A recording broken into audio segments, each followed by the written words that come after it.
baada ya kushuhudia first leg ya ligi ya mabingwa barani Ulaya hatukubahatika kuiona sare. Game zote zilikuwa zimetoa 12, yani kwamba alishinda yeyote, na moja kwa moja vijana wa Arsenal wakiwa nyumbani wakamwadhibu Real Madrid mabao 3-0.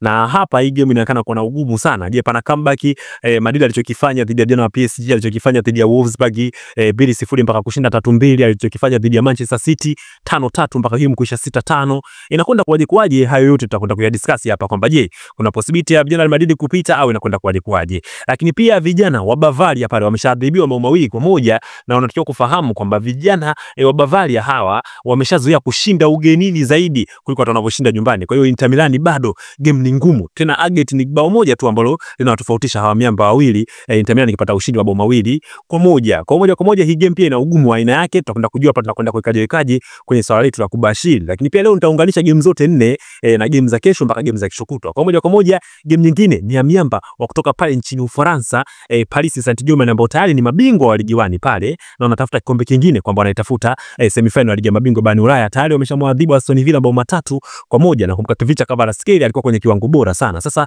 kwa sasa hivi watakuwa Villa paki pale, Aston Villa ipo nyumbani.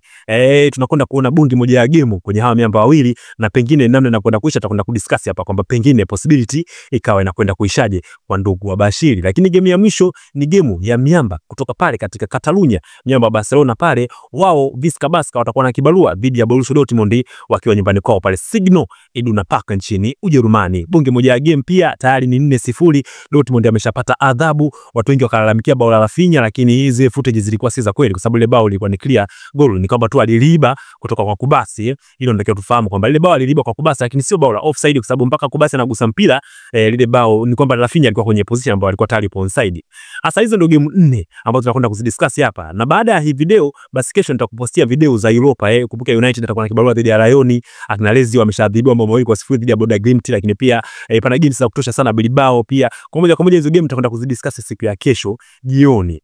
Haya, moja kwa moja tuende kwenye games. Tutaanza na vijana wa Arsenal dhidi ya vijana wa Real Madrid. Tayari ni 3-0, lakini unajua kitu kinachonipatia shaka dhidi ya vijana wa Arsenal ni kwamba aina ya mabao ambao waliyapata. Unajua Arsenal kapata mabao yote ambayo ni ya kutengwa.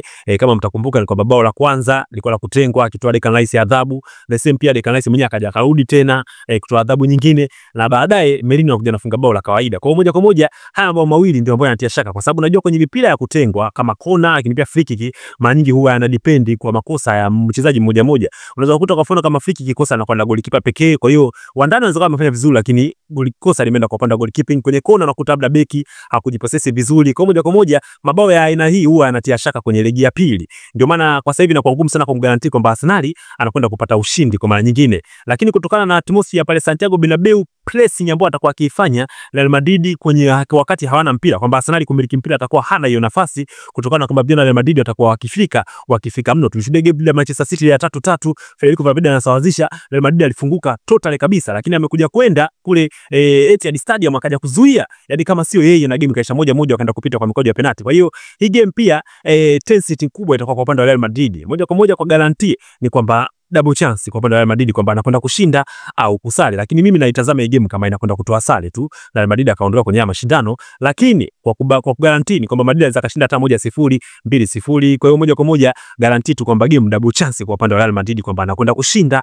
au kusale. Hapo option hiyo ndio option nzuri zaidi, kwa sababu ni game ambayo haitabiriki. Hapo nakuwa nimemaliza. Game nyingine ni miamba wa Bayern dhidi ya Inter Milan. Tayari ni 2-1 na Inter Milan ameshapata ushindi, lakini tutaenda kushangazwa sana na matokeo ambayo Bayern tena kuyapata kule ugenini, na pengine atakafanya comeback na akaqualify kwenda kwenye hatua ya semifinal. Lakini kwa guarantee hii game ni kwamba both team to score itakuwa ni kitu ambacho hakizuiliki pia pale kwenye dimba la San Siro, lakini kwa guarantee zaidi basi unaweza kumpatia Bayern a score au mechi 12 kwamba ashinde yeyote, kwamba kati ya Bayern au vijana wa Inter Milan kwamba anaweka 12 kwamba ashinde yeyote kwenye guarantee. Lakini kihistoria ni kwamba Inter Milan akiwa nyumbani kwake pale amekuwa mbovu sana mbele ya Bayern, akiadhibiwa mpaka 4-1, lakini pia kuna muda alipoteza bao 1-0 na zimekuwa pia zikitokea sare kadhaa. Kwa hiyo moja kwa moja hii game bado inaonekana kuwa na ugumu wa aina yake, lakini kwa guarantee tu wewe ni kwamba weka either both team to score au 12 kwamba anakwenda kushinda yeyote. Lakini kwenye swala la kuqualify hapo usije kugusa, kwa sababu yeyote ana 50-50 chance ya kuqualify. Inter anaweza kuqualify, lakini vijana wa Bayern Munich ni pia wana uwezo wa kuqualify. Hiyo game pia nakuwa nimemaliza. Bunge moja game pia mimi macho yangu atakuwa hapo.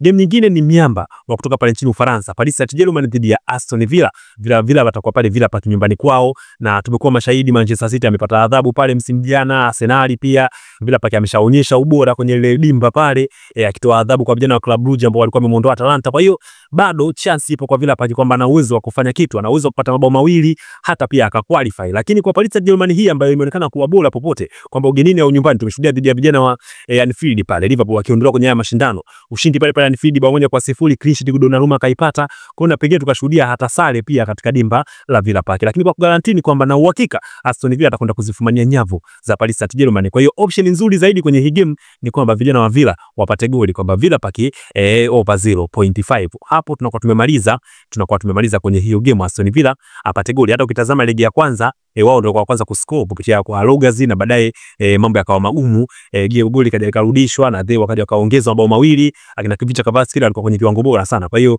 huwezi kuwalaumu kwa kupoteza ile game, lakini kwa hapa nyumbani kwao moja kwa moja wanakwenda kujitahidi kwa namna ambayo wataweza, kina Marcus Rashford, Marco Asensio, kuhakikisha kwamba wanalinda kile ambacho wanacho na kuonyesha ile quality, pengine hata wakaqualify. Haya, hiyo game na possibility kubwa na yenyewe kaisha sare pia, lakini guarantee ni kwamba Aston Villa apate goli, pengine hata Aston Villa pia akashinda. Haya, hapo tunakuwa tumemaliza. Game ya mwisho, game ya kufunga kazi, basi hii ni game ya miamba wa Barcelona dhidi ya vijana wa Borussia Dortmund. Game ya kwanza 4-0, japo bao la kwanza lilikuwa na mkanganyiko sana, watu wakalalamika kwamba Rafinha alikuwa offside, lakini ile bao la Rafinha hakuwa offside kwa sababu unajua zile footage uwanjani zipo za aina mbili. Kuna footage za VAR, lakini pia kuna footage za broadcast ambazo ndio hizi watu tunazitazama sisi kwenye video, kwenye website huko. Hasa zile video za footage za broadcast zilitoa image ambayo kidogo ilionyesha kama Rafinha amesogea mbele, mguu wake hauko kwenye chaki pale. Lakini footage ambazo zilitoa na VAR zilikuwa very clear, zikaonyesha kwamba ile goli ilikuwa ni la halali. Game kaisha 4-0 na moja kwa moja huoni comeback ikifanyika kwa vijana wa Borussia Dortmund. Kumbuke miongoni mwa timu zilizowahi kufanya comeback kubwa zaidi kwenye ligi ya mabingwa basi ni vijana wa Barcelona. Walipata adhabu mabao 4-0 dhidi ya vijana wa Borussia wa Paris Saint-Germain, na wakaja kashinda kwao mabao 6-1. Kwa hiyo Barcelona wao ndo labda wangefanya comeback, lakini kwa Dortmund sioni hiyo comeback moja kwa moja. Sasa tunachoenda kukishuhudia hapa, pengine tukashuhudia sare pia kwenye hii game. Kwa moja kwa moja kwa guarantee tu ni kwamba hata boss tweet mscore kama tukishuhudia kwenye ligi ya kwanza, sasa tutakwenda kuiona kama unaweza kwenda nayo option. Lakini pia Barcelona kupata goli over 0.5 kwa upande wa Barcelona, basi ni option nzuri sana, lakini option ambayo pengine ikawa nyepesi zaidi, basi double chance kwa upande wa Barcelona kwamba anakwenda kushinda au kusare. Hizo ndio game 4 za ligi ya mabingwa barani Ulaya, na hapo kama mimi Kylian EDC na kuwa nimemaliza. Na kama nilivyosema, kesho nitakupostia league game za Europa. Vijana wa Manchester United watakuwa uwanjani dhidi ya Lyon, vijana wa Lazio pia watakuwa uwanjani nyumbani kwao pale baada ya kuadhibiwa na Bodo Glimt mabao 2-0, tutakwenda kujua pia. Kwa moja kwa moja hizo ndio game 4 ambazo nimekutajia. Nitarudia tena option ni kwamba kwenye game ya Bayern dhidi ya Inter Milan, basi wewe weka tu 12 kwamba ashinde yote. Lakini pia kwenye game na pia unaweza kumpatia Bayern ya score, pia ni option nzuri, lakini pia hata GG ni option nzuri. Kwa vijana wa Barcelona dhidi ya vijana wa Dortmund pia ni kwamba boss team to score kama tukushuhudia kwenye ligi ya kwanza, pia hapa tunaweza kuitazama. Lakini pia kwa guarantee zaidi, basi pia ni double chance kwa upande wa Barcelona kwamba anakwenda kushinda au kusare, the same pia kwa Barcelona over 0.5 kwamba Barcelona apate goli. Lakini pia kwenye game ya tatu vijana wa Aston Villa dhidi ya vijana wa Paris Saint-Germain, ni kwamba guarantee kwenye hii game na yenyewe ni kwamba vijana wa Aston Villa wapate goli wakiwa nyumbani kwao pale dhidi ya vijana wa Paris Saint-Germain kwa over 0.5 kwa upande wa Aston Villa. Lakini game ya mwisho ni vijana wa Arsenal dhidi ya vijana wa Real Madrid. Hii game pia kama nilivyosema kwamba double chance kwa upande wa Real Madrid, lakini pia hata ukimpatia Madrid ya score over 0.5, the same pia ukiwa XGG sioni sana, lakini Madrid pengine hata atashinda 1-0 au 2-0 au pia tukashuhudia sare. Lakini possibility kubwa hii game inaweza kaisha sare. Nikitazama atmosphere ya game dhidi ya PSV, Arsenal alishikilia bomba sana, game kaisha 2-2, kwa hiyo pengine hata sasa hivi pia tukashuhudia sare nyingine. Hizo ndio game 4 za leo. Kesho kwa tayari kwa ajili ya Europa League. Kylian Sports, kama hujasubscribe hakikisha umesubscribe hapo Kylian Sports.